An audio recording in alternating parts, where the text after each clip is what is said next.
জেলা পরিষদের চুরি নিয়ে, দুর্নীতি নিয়ে একাধিকবার চিঠি করেছি, প্রশাসনিক বৈঠকে বলেছি।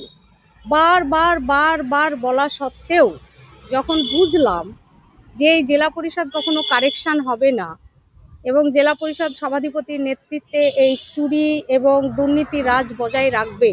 মুর্শিদাবাদ জেলা পরিষদের চুরির দায় ভার নেব না, বিস্ফোরক তৃণমূল সদস্য শাহানাজ বেগম। জেলা পরিষদের দুর্নীতিরাজ চুরির অভিযোগে সরাসরি তার নিশানায় সভাধিপতি রুবিয়া সুলতানা। দুর্নীতির অভিযোগ জানিয়েও কোনো সমাধান না পেয়ে সদস্য পদ থেকে ইস্তফা দিলেন, এমনটাই দাবি করলেন শাহানাজ বেগম।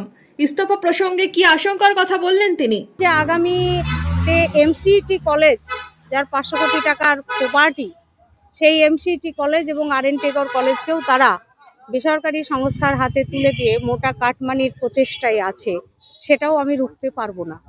ফলে জেলার মানুষ, জেলা পরিষদ এবং আমার এলাকার মানুষ জেলা পরিষদে আমায় পাঠিয়েছিলেন এই জেলা পরিষদ রক্ষা করতে, ডেভেলপমেন্ট করতে, স্বচ্ছভাবে কাজ করতে।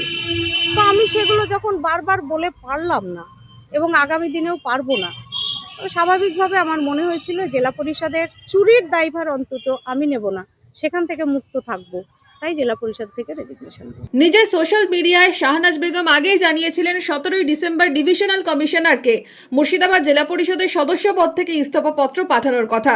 বৃহস্পতিবার নিজের ইস্তফা নিয়ে ক্যামেরার সামনে মুখ খোলেন শাহনাজ বেগম। তার কথায় 2013 সাল থেকে একই আসনে পরপর 3 বার তাকে নির্বাচিত করেছেন জনগণ। দল সব জানে। দল তো সব জানে, দল তো গাইড করে চুরিতে, দল প্রত্যেকটা জানে এবং চুরির ব্যাপারটা দল গাইড করে রীতিমতো। তো তা আমি কাকে বলবো বলুন? আমি বিড়ালকে বলবো তুমি মাছটা পাহারা দাও?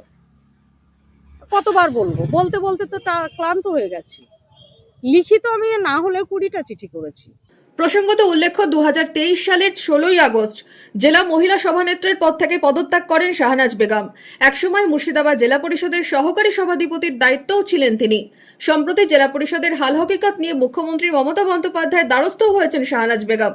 তার দাবি জেলা পরিষদের অনিয়ম বেনিয়ম নিয়ে একাধিকবার দল ও প্রশাসনকে বলেছেন, লিখিতভাবে জানিয়েছেন মুখ্যমন্ত্রীর দপ্তরেও। বছর শেষের আগে শাহনাজ বেগমের ইস্তফা নিয়ে রাজনৈতিক মহলেও জল্পনা বাড়ছে। তৃণমূলের অন্তর্দ্বন্দ্বই কি প্রধান কারণ? বিধানসভা ভোটের আগে রাজনৈতিক অবস্থান কি হবে শাহনাজ বেগমের? চর্চা মুর্শিদাবাদ জেলা রাজনৈতিক মহলে।